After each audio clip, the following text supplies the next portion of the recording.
नमस्कार दोस्तों, क्या इस पूरे ब्रह्मांड में हम इंसान अकेले हैं या फिर हमारे अलावा भी कहीं और कोई इंटेलिजेंट लाइफ मौजूद है? अगर एलियंस सही में एग्जिस्ट करते हैं तो ये सोचना बड़ा स्वाभाविक है कि शायद एलियंस के मन में भी ऐसे ही सवाल उठते होंगे कि कहीं इस यूनिवर्स में वो अकेले तो नहीं। हमारे यूनिवर्स में दो इंटेलिजेंट स्पीशीज के बीच में कम्युनिकेशन कैसे बनाया जाए, इसी सोच को ध्यान में रखते हुए नासा ने कई प्रोजेक्ट्स शुरू किए ताकि हम किसी तरह एलियंस को एक संदेश भेज सके। ये साल 1977 की बात है कि नासा ने अपना वॉयेजर 1 स्पेसक्राफ्ट लॉन्च किया और उसका मिशन क्लियरली डिफाइन किया। हमारा सोलर सिस्टम यानी सौर मंडल की खोज को बाहरी प्लैनेट्स के आसपास से लेकर सूर्य के प्रभाव क्षेत्र की बाहरी सीमाओं तक और शायद उससे भी आगे तक बढ़ाना। सिंपल भाषा में कहा जाए तो ये एक इंटरस्टेलर मिशन था। हमारी मिल्की वे गैलेक्सी में करोड़ों अरबों सोलर सिस्टम्स हैं। इन सोलर सिस्टम्स के बीच में जो जगह है उसे इंटरस्टेलर स्पेस कहा जाता है। आज के दिन तक नासा ने सिर्फ 5 इंटरस्टेलर स्पेसक्राफ्ट्स लॉन्च किए हैं। इनके नाम है पायनियर 10, पायनियर 11, वॉयेजर 1, वॉयेजर 2 और न्यू होराइजन्स। और इन 5 में से सिर्फ 2 ही एक्चुअली में इंटरस्टेलर स्पेस तक पहुंच पाए हैं, क्योंकि सोलर सिस्टम को छोड़कर जाने में बहुत लंबा समय लगता है। और ये 2 जो छोड़कर जा पाए हैं, ये 2 बड़े खास हैं, वॉयेजर 1 और वॉयेजर 2। इन्होंने सोलर सिस्टम की एक ऐसी सैर लगाई कि हमें जुपिटर, सैटर्न, यूरेनस और नेपट्यून की एक कमाल की फोटोज मिल पाई। आज के दिन तक वॉयेजर 2 इकलौता स्पेसक्राफ्ट है जो यूरेनस और नेपट्यून के पास गया है। और वॉयेजर 1 का सफर तो इतना लंबा रहा है कि ऑफिशियली धरती से सबसे दूर पहुंचने वाला मैनमेड ऑब्जेक्ट बन चुका है। एज ऑफ अक्टूबर 2024 ये 24.7 बिलियन किलोमीटर दूर है धरती से। लेकिन इन दोनों वॉयेजर्स की सबसे दिलचस्प बात तो यही है कि इनमें मौजूद हैं एलियंस के लिए ढेर सारे मैसेजेस, जिनको साथ लिए ये अंतरिक्ष में घूम रहे हैं। ये मैसेजेस जो इस उम्मीद से भेजे गए कि शायद हमारी कभी मुलाकात एलियंस से हो और इन संदेशों के जरिए हम उन्हें अपने बारे में कुछ बता सकें। We step out of our solar system into the universe. आखिर क्या छिपा है इन पिटारों में? क्या है वो संदेश इंसानों की तरफ से जो नासा एलियंस को बताना चाहती है? आइए जानते हैं वॉयेजर मिशंस की पूरी कहानी आज के इस वीडियो में।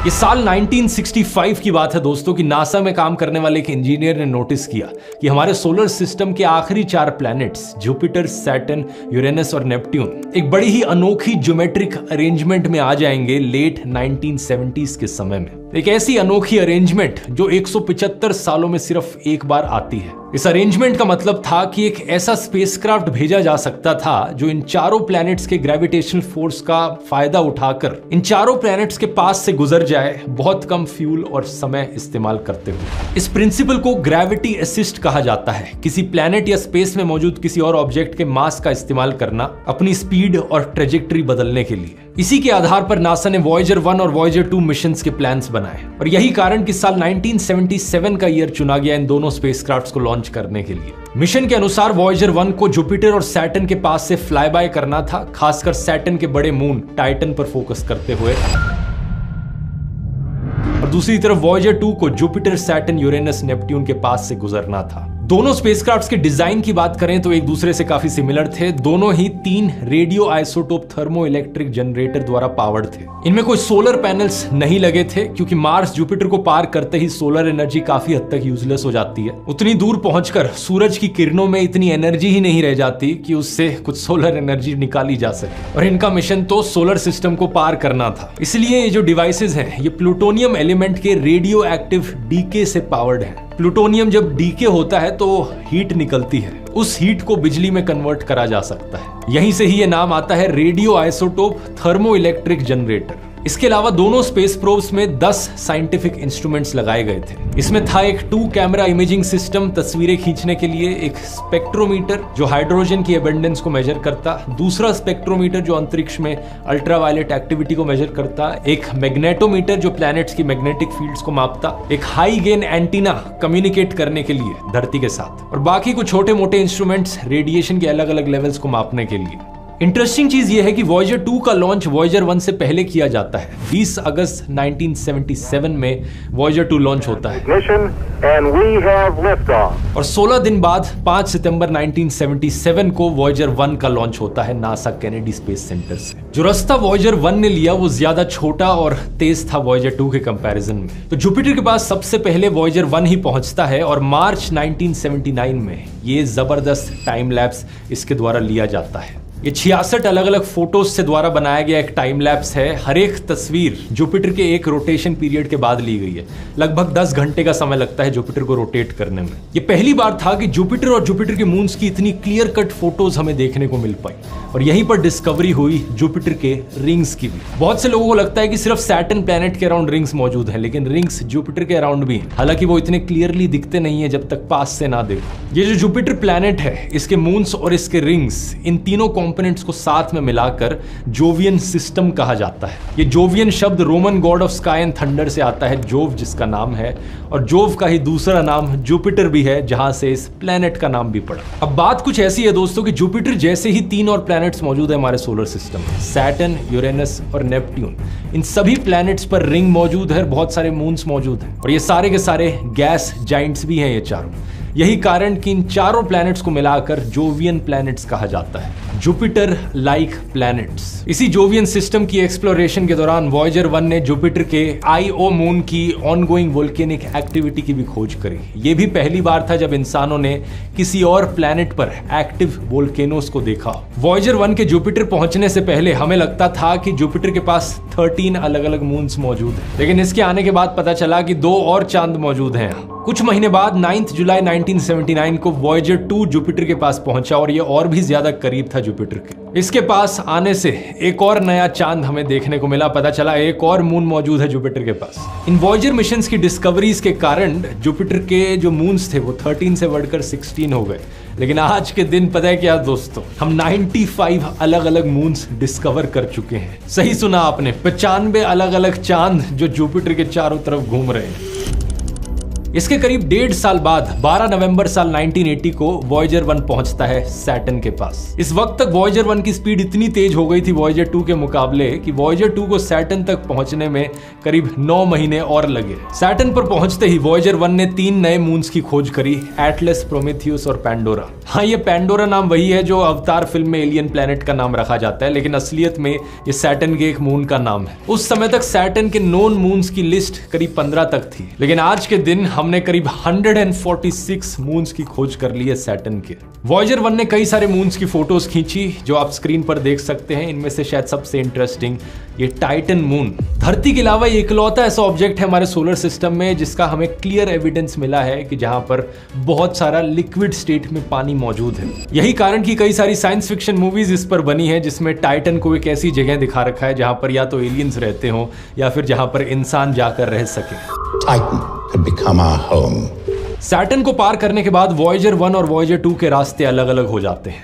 वॉयेजर 2 जाता है यूरेनस और नेपट्यून की ओर। ये पहला और इकलौता मैनमेड ऑब्जेक्ट बन जाता है इन प्लैनेट्स के पास से गुजरने वाला। साल 1986 में यूरेनस के पास और 1989 में नेपट्यून के पास से गुजरता है और कुछ ये फोटोज हमारे पास आती हैं। वॉयेजर 1 दूसरी तरफ अपनी ट्रेजेक्टरी बदल लेता है और एक्लिप्टिक प्लेन से बाहर चला जाता है। एक्लिप्टिक प्लेन अगर आप नहीं जानते, ये एक इमेजिनरी प्लेन है जिस पर हमारे सोलर सिस्टम के सारे प्लैनेट्स अपने अलग अलग ऑर्बिट्स में सूरज के चक्कर लगाते हैं। इसे अगर आप 3 डायमेंशंस में देखो तो कुछ ऐसा दिखाई देता है ये प्लेन। सारे ही प्लैनेट्स में कुछ छोटे मोटे डिग्रीज का अंतर होता है लेकिन सब एक फ्लैट प्लेन पर लगते हैं ऑलमोस्ट। लेकिन वॉयेजर 1 इस प्लेन से बाहर ऊपर उठकर निकल जाता है। वॉयेजर 1 का प्रोब ग्रेविटी असिस्ट की मदद से बहुत तेज स्पीड पकड़ लेता है। आज के दिन ये अंतरिक्ष में उड़ रहा है 60,000 किलोमीटर पर आवर की ज्यादा स्पीड से। इस डायग्राम में आप देख सकते हो रफली वॉयेजर 1 और वॉयेजर 2 आज के दिन कहां पर मौजूद है। 1 जनवरी साल 1990 को वॉयेजर के इंटरस्टेलर मिशन की शुरुआत होती है। ऑफिशियल मिशन सन के इन्फ्लुएंस से बाहर निकलने का। अगले ही महीने वैलेंटाइंस डे के दिन 14 फरवरी साल 1990 को वॉयेजर 1 के द्वारा एक बड़ी मशहूर फोटो ली जाती है द पेल ब्लू डॉट। ये फोटो जिसमें वॉयेजर 1 धरती से करीब 6 बिलियन किलोमीटर दूर है और हमारी धरती इसमें सिर्फ एक छोटी सी ब्लू कलर की डॉट की तरह दिखाई दे रही है। इसी पर्सपेक्टिव से वॉयेजर 1 के कैमरा ने एक सेल्फी भी ली हमारे इनर सोलर सिस्टम की, एक फैमिली पोर्ट्रेट जिसमें वीनस, अर्थ, जुपिटर, सैटर्न, यूरेनस और नेपट्यून सब शामिल थे। अगर आप सोच रहे हो इसमें मरकरी और मार्स कहां गए, तो वो इसलिए दिखाई नहीं दे रहे क्योंकि सन की रिफ्लेक्शन इतनी ज्यादा पड़ रही थी कि वो उसमें गायब से हो गए। और प्लूटो बेचारा आज के दिन प्लेनेट तो वैसे ही नहीं है, उसकी कोई परवाह नहीं करता, लेकिन इस फोटो के लिए भी वो बहुत छोटा था, इसलिए दिखाई नहीं दे रहा। मैं क्या करूं फिर, जॉब छोड़ दूं? ये आखिरी कुछ फोटोज खींचने के बाद वॉयेजर 1 के कैमरास को बंद कर दिया जाता है ताकि पावर और मेमोरी दोनों बचाई जा सके। और एक्चुअली इसके बाद कुछ था भी नहीं जिसकी तस्वीर इतने अंधेरे में खींची जा सके। वॉयेजर 1 सीधा आगे बढ़ रहा था इंटरस्टेलर स्पेस के अंधेरे की ओर।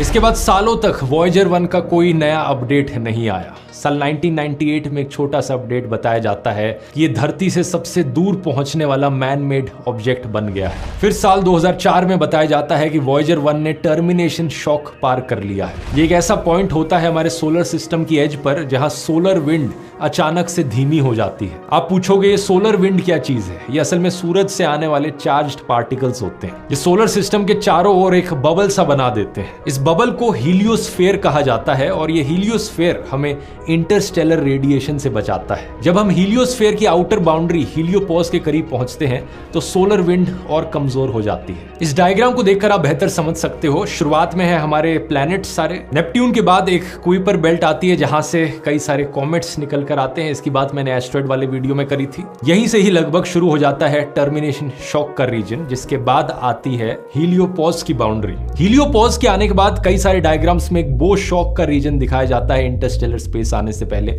ऐसा कई सारे साइंटिस्ट का मानना था वॉयेजर 1 जब तक यहां नहीं गया था। 25 अगस्त साल 2012 में वॉयेजर 1 ने हीलियोस्फीयर को पीछे छोड़ दिया और फाइनली इंटरस्टेलर स्पेस में एंट्री मार ली। और उसके बाद से साइंटिस्ट का पूरा नजरिया ही बदल गया इस बो शॉक वाले रीजन को लेकर। आज के दिन साइंटिस्ट का मानना है कि ये वाला रीजन बेसिकली एक इंटरैक्शन का एरिया है जहां पर इंटरस्टेलर रेडिएशन आकर सोलर विंड से मिलती है। एक तरीके का डिफ्यूजन वाला रीजन जहां पर कोई क्लियर कट बाउंड्री नहीं है। लेकिन सोचकर देखो दोस्तों, ये सिर्फ साल 2012 में ही था कि वॉयेजर 1 ने बाउंड्री क्रॉस कर पूरे 22 साल का समय लग गया इस इंटरस्टेलर मिशन को इंटरस्टेलर स्पेस तक पहुंचने में। इस चीज को कंफर्म करने में भी नासा ने 8 महीने का समय लगाया। कई सालों तक इन्होंने डेटा को रीचेक किया, डबल चेक किया और फाइनली सितंबर 2013 में ही इन्होंने अनाउंस किया था कि इंसानों के हाथों द्वारा बनाई एक चीज ने पहली बार सोलर सिस्टम की सरहदें पार कर ली। ये डेटा साइंस का ही कमाल है कि स्पेस एक्सप्लोरेशन की इस फील्ड में हम इतनी सारी चीजों को बेहतर समझ पाए हैं। लेकिन सिर्फ स्पेस एक्सप्लोरेशन ही नहीं, डेटा साइंस आज के दिन one of the most lucrative careers बन चुका है इस दुनिया में। इसका इस्तेमाल ऑलमोस्ट हर एक इंडस्ट्री में किया जाता है। Automobile, finance, media, health care. अगर आप अपने आप को इसमें अपस्किल करना चाहते हो और इस डायनामिक फील्ड में एंटर करना चाहते हो तो आज के वीडियो के स्पॉन्सर Scalar.com आपको एक सोल्यूशन ऑफर करते हैं। स्केलर एक ऑनलाइन टेक लर्निंग प्लेटफॉर्म है जो प्रोग्राम्स प्रोवाइड करता है सॉफ्टवेयर डेवलपमेंट, डेटा साइंस और मशीन लर्निंग में। टॉप टेक कंपनीज के इंडस्ट्री एक्सपर्ट्स यहां पर लर्नर्स को मेंटर करते हैं। स्केलर ने अब तक 15,000 लर्नर्स के करियर ट्रांसफॉर्मेशन में हेल्प की है और आप उन स्टूडेंट्स की सक्सेस स्टोरीज इस सेक्शन में देख सकते हो। और 100 से भी ज्यादा कैपस्टोन प्रोजेक्ट्स का एक्सेस मिलता है जो आपको इंडस्ट्री रेडी बनाने में हेल्प करेंगे। स्केलर ने Google, Meta, Flipkart, Amazon, Myntra जैसी 900 से ज्यादा कंपनीज के साथ प्लेसमेंट पार्टनरशिप की है, जिसके थ्रू वो अपने लर्नर्स को प्लेसमेंट असिस्ट प्रोवाइड करते हैं। इनका एक इजी EMI ऑप्शन भी है 2 साल के लिए 0% इंटरेस्ट के साथ। तो अगर आपको लगता है कि स्केलर आपके करियर को बूस्ट करने में आपकी मदद कर सकता है तो इनकी वेबसाइट का लिंक नीचे डिस्क्रिप्शन में मिल जाएगा। उसी लिंक का इस्तेमाल करके आप एक फ्री लाइव मास्टर क्लास के लिए साइन अप कर सकते हैं जिसमें मल्टीपल टॉपिक्स पे मास्टर क्लासेस ऑर्गेनाइज होती हैं और खुद ही से ही उसकी वैल्यू जज कर सकते हैं। अब अपने टॉपिक पर वापस आते हैं। एक बड़ा इंटरेस्टिंग सवाल यहां पर ये उठता है कि ये हमें कैसे पता चला कि वॉयेजर 1 ने बाउंड्री क्रॉस करी। ये हमें पता चला दोस्तों इसके प्लाज्मा वेव इंस्ट्रूमेंट से। 9 अप्रैल और 22 मई 2013 के बीच में एक पावरफुल सोलर इरप्शन रिकॉर्ड की गई वॉयेजर 1 में। इस इरप्शन की वजह से वॉयेजर 1 के पास के इलेक्ट्रॉन्स वाइब्रेट होने लगे और रिसर्चर्स ने नोटिस किया कि वॉयेजर 1 के आसपास की जो इलेक्ट्रॉन डेंसिटी है अब वो हीलियोस्फीयर की तुलना में बहुत ज्यादा हो गई है। इसी से ही हमें पता चला कि ये इंटरस्टेलर स्पेस में पहुंच गया है। आप सोचोगे लेकिन ये कैसे हो सकता है? इलेक्ट्रॉन डेंसिटी सोलर सिस्टम के बाहर ज्यादा है सोलर सिस्टम के अंदर के कंपैरिजन में। ऐसा इसलिए इसलिए है क्योंकि हीलियोपॉज का जो रीजन था वहां पर सोलर विंड में एक बहुत बड़ा डिप महसूस होता है। जब वॉयेजर 1 हीलियोपॉज के एरिया में था तब वहां पर इलेक्ट्रॉन डेंसिटी बहुत कम हो गई थी, और जैसे ही ये इंटरस्टेलर स्पेस में आया एक सडन स्पाइक देखने को मिली। फर्क बस इतना है कि हीलियोपॉज से पहले जो इलेक्ट्रॉन डेंसिटी में स्पाइक आई थी वो सोलर विंड की वजह से थी, और हीलियोपॉज के बाद जो स्पाइक आई इलेक्ट्रॉन डेंसिटी में ये इंटरस्टेलर विंड की वजह से थी। ये सारी चीजें हमें पता चल पा रही थी इस हाई गेन एंटीना की मदद से। सारी फोटोज, सारे इंस्ट्रूमेंट्स की फाइंडिंग, सारी मिशन क्रिटिकल जानकारी सब की सब इस एंटीना के जरिए ट्रांसमिट हो रही थी और धरती पर रिसीव की जा रही थी नासा के 3 डीप स्पेस नेटवर्क स्टेशंस के द्वारा। ये डीप स्पेस नेटवर्क स्टेशंस भी अपने आप में बड़ी कमाल की चीजें हैं। धरती के 3 कोनों में मौजूद है, कैलिफोर्निया, मैड्रिड और ऑस्ट्रेलिया में कैनबरा। ये तीनों लोकेशंस जैसा कि आप इस एनिमेशन में देख सकते हो धरती का ज्यादा से ज्यादा एरिया कवर करती हैं। अगर आप मेरे व्लॉग चैनल को देखते हो तो शायद आपको याद हो मैंने ऑस्ट्रेलिया में मौजूद इस डीप स्पेस नेटवर्क स्टेशन का एक टूर कराया था इस वाले व्लॉग में। अगर आपने नहीं देखा इसका लिंक नीचे डिस्क्रिप्शन में। जब रिसर्चर्स को ये सारा डेटा मिला तो उन्होंने इसे बैक ट्रैक किया और देखा कि वॉयेजर 1 ने एग्जैक्टली कौन से दिन इंटरस्टेलर स्पेस में एंटर किया था, और तब ये 25 अगस्त 2012 की डेट कंफर्म हुई। और इत्तेफाक की बात देखिए, ये वही दिन था एग्जैक्टली जिस दिन चांद पर कदम रखने वाले पहले इंसान नील आर्मस्ट्रॉन्ग का देहांत हुआ था।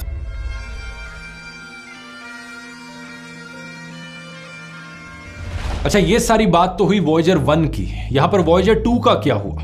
वॉयेजर 2 ने भी इंटरस्टेलर स्पेस में एंट्री मारी करीब 6 साल बाद, 5 नवंबर साल 2018 में। सिर्फ 2 स्पेस प्रोब्स जो आज के दिन तक ऐसा कर पाए हैं। इन दोनों के अंदर मौजूद है एलियंस के लिए कुछ संदेश। अब भले ही इन दोनों वॉयेजर मिशंस ने कई सारे रिकॉर्ड्स तोड़े हों, लेकिन एलियंस को संदेश भेजने के प्रयास में ये पहले स्पेसक्राफ्ट्स नहीं थे। इससे पहले पायनियर 10 और पायनियर 11 ने भी ये कोशिश करी थी। एक्चुअली में जो मैसेजेस वॉयेजर्स में भेजे गए हैं एलियंस के लिए, वही मैसेजेस पहले पायनियर 10 और 11 में भेजे गए थे।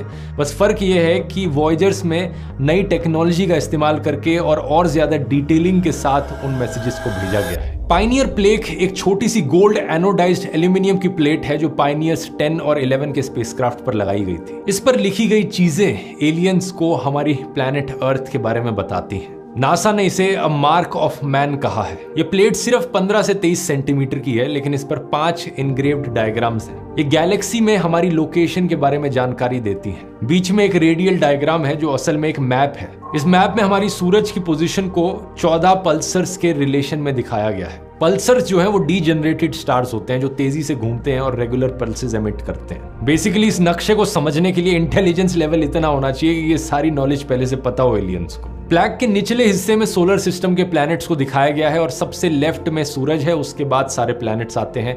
एक एरो बना हुआ है यहाँ पर जो तीसरे प्लैनेट की तरफ पॉइंट आउट करता है कि ये वो प्लैनेट है जहां से स्पेसक्राफ्ट निकल कर आया है। इसके मिडल राइट हिस्से में एक स्पेसक्राफ्ट का सिलुएट दिखाया गया है और साथ ही साथ यहाँ आप देख सकते हो एक ड्राइंग एक पुरुष और एक महिला की। बेसिकली ये दिखाने की कोशिश करी गई है कि हम इंसान ऐसे दिखते हैं जिन्होंने इस स्पेसक्राफ्ट को बनाया है। नासा ने कहा है ये इंटरस्टेलर स्लैब दर्शाता है कि मानव जाति के पास मानव विकास के युग की भौतिक समस्याओं से परे एक स्पिरिचुअल इंसाइट है। मोटे मोटे तौर पर देखा जाए तो ये शीट काफी बेसिक सी है, ज्यादा कुछ पता नहीं चलेगा एलियंस को अगर इसे देखा तो। इसलिए वॉयेजर्स मिशंस में जो चीजें भेजी गई वो इससे कहीं ज्यादा डिटेल्ड थी।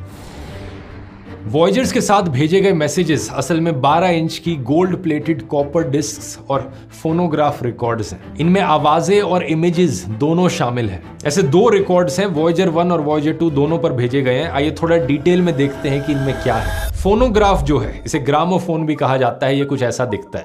ये फ्लैट डिस्क्स होती हैं जिनमें साउंड्स को स्टोर किया जा सकता है। ये एक जमाने में काफी पॉपुलर हुआ करते थे और 1970s के जमाने में काफी पॉपुलर होते थे जब वॉयेजर्स को बनाया जा रहा था। इन डिस्क्स पर ग्रूव्स एक स्पाइरल पैटर्न में अरेंज्ड होते हैं जिनमें साउंड वेव्स इनकोडेड होती हैं। जब एक सुई इन ग्रूव्स के साथ लगकर चलाई जाती है तो वाइब्रेशंस निकलती हैं जो साउंड बॉक्स तक पहुंचती हैं। यहाँ पर एक मेम्ब्रेन होता है जिसके वाइब्रेट होने पर इन डिस्क्स में रिकॉर्ड की गई साउंड वेव्स दोबारा से आप सुन सकते हो। अक्सर इन साउंड वेव्स को एक हॉर्न के जरिए और ज्यादा एम्पलीफाई किया जाता है ताकि लाउडली और क्लियरली आवाज सुनाई जा सके। आज के दिन हमारे पास टर्न टेबल्स और रिकॉर्ड प्लेयर्स हैं जो इसी कॉन्सेप्ट पर काम करते हैं, लेकिन टेक्नोलॉजी अलग है।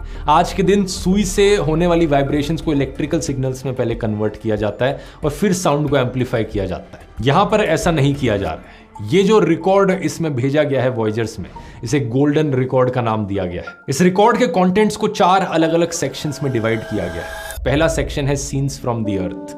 115 इमेजेस और डायग्राम्स जो हमारे प्लैनेट और हमारे प्लैनेट्स पर मौजूद स्पीशीज के बारे में बताते हैं, जिसमें बेसिक मैथमेटिकल, केमिकल और फिजिकल डेफिनेशंस भी मौजूद हैं। दूसरी है ग्रीटिंग्स फ्रॉम द अर्थ। 55 अलग अलग भाषाओं में इंसानों के द्वारा बोली गई ग्रीटिंग्स। साथ में प्रिंटेड मैसेज भी है जो अमेरिकन प्रेसिडेंट जिमी कार्टर और उस वक्त के यूनाइटेड नेशंस के सेक्रेटरी जनरल कर्ट वाल्डहाइम ने लिखा था। वो अलग बात है कि इसे समझने के लिए एलियंस को इंग्लिश आनी जरूरी है। तीसरा सेक्शन है music from the earth. Musical selections हमारे धरती पर मौजूद अलग अलग कल्चर्स और एरास की। इसमें 28 ऑडियो रिकॉर्डिंग्स हैं ईस्टर्न और वेस्टर्न क्लासिकल म्यूजिक की, और एक इंडियन गाना भी है बेस्ड ऑन राग भैरवी, जात कहाँ हो, जिसे गाया गया है सुरश्री केसरबाई केरकर ने। चौथा सेक्शन है साउंड्स ऑफ द अर्थ, जिसमें अलग अलग नेचुरल साउंड्स सुनाई गई हैं, जिसमें 21 अलग अलग ह्यूमन एक्टिविटीज, मशीनों की और नेचुरल फिनोमिना की आवाजें हैं जो कुछ ऐसी हैं।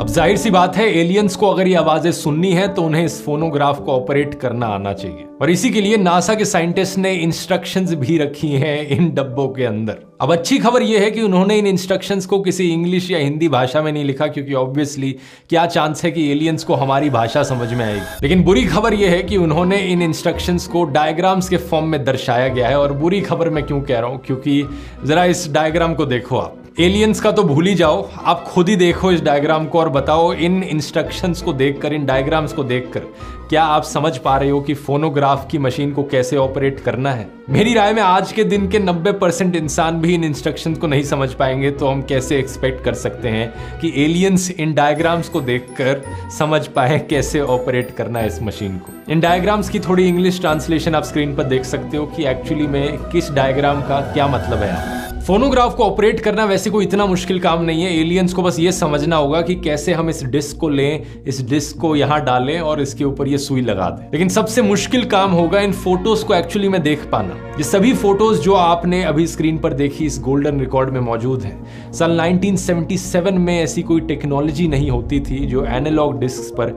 इमेजेस को जेपेग जैसे फॉर्मेट्स में स्टोर कर सके। वॉयजर के कंप्यूटर सिस्टम्स सिर्फ 69 किलोबाइट्स की जानकारी ही स्टोर कर सकते थे।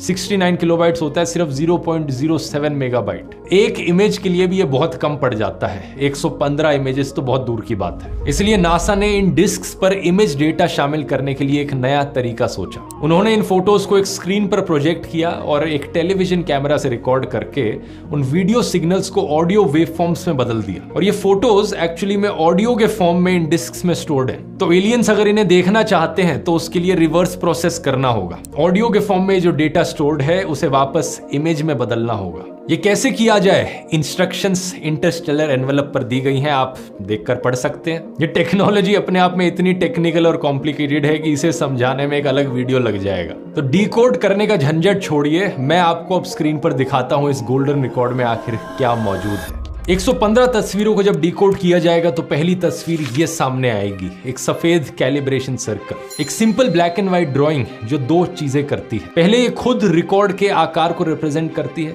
और ये अपने आप में एक सिग्नल भी है कि डिकोडिंग सही तरीके से हुई है। इसके बाद आएंगी फोटोज बेसिक मैथमेटिकल कॉन्सेप्ट्स की, फिजिकल यूनिट्स, क्वांटिटीज, डेफिनेशंस। फिर 2 सोलर सिस्टम पैरामीटर्स के डायग्राम्स आते हैं जो सन और तब के 9 प्लैनेट्स को दिखाते हैं। इस डायग्राम के बाद सोलर सिस्टम के कई सारे ऑब्जेक्ट्स की इंडिविजुअल फोटोज दिखाई जाती हैं, मरकरी, मार्स, अर्थ और जुपिटर। कुछ इमेजेस में एक्सप्लेनेटरी सिंबल्स जैसे कि मैथमेटिकल डेफिनेशंस या केमिकल फॉर्मूलाज भी शामिल हैं। उदाहरण के लिए ये फोटोग्राफ जिसका टाइटल है Egypt, Red Sea, Sinai Peninsula and the Nile. Earth atmosphere की कॉम्पोजिशन बताई गई है। तस्वीर के ऊपर की ओर टैग दिखता है कि हमारी एटमॉस्फेयर में नाइट्रोजन 78% है, N2 78/100। यहाँ कुछ केमिकल एलिमेंट्स के मॉडल्स भी शामिल हैं जैसे कि हाइड्रोजन, कार्बन, नाइट्रोजन, ऑक्सीजन और फास्फोरस। ये केमिकल एलिमेंट्स जीवन के आधार, लाइफ के फंडामेंटल ब्लॉक्स को दर्शाते हैं। डीएनए स्ट्रक्चर्स की भी 2 तस्वीरें हैं, जेनेटिक इंफॉर्मेशन के ट्रांसमिशन को भी समझाती हैं। एक ऐसी चीज जो सभी लिविंग थिंग्स में मौजूद है। एक तस्वीर माइक्रोस्कोपिक डिटेल्स में सेल्स और उनके डिवीजन को भी दिखाती है। इसके बाद की 20 इमेजेस इंसानों की लाइफ को दर्शाती हैं। यहाँ कुछ इमेजेस ऐसी भी हैं जो इंसानों की काबिलियत को दर्शाती हैं, कैसे मुंह का इस्तेमाल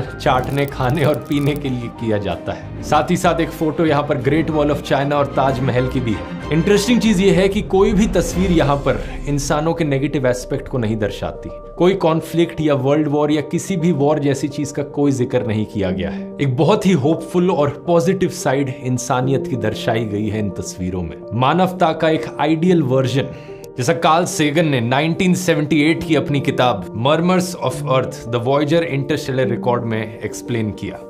सबसे बड़ा सवाल तो यहाँ पर यही उठता है कि क्या कोई भी वॉयेजर स्पेसक्राफ्ट कभी किसी एलियन तक पहुंच पाएगा, और अगर ये किसी एलियन स्पीशीज तक पहुंच भी गया, क्या उस एलियन की स्पीशीज के पास इतना इंटेलिजेंस लेवल होगा इस चीज को डिकोड करने के लिए या नहीं होगा? आपकी क्या राय है यहाँ पर? नीचे कमेंट्स में लिखकर बता सकते हैं। अभी के लिए वॉयेजर 1 का स्पेसक्राफ्ट 61,198 किलोमीटर पर आवर की स्पीड से तेज दौड़े जा रहा है, धरती से लगभग 2500 करोड़ किलोमीटर दूर इंटरस्टेलर स्पेस की गहराइयों में।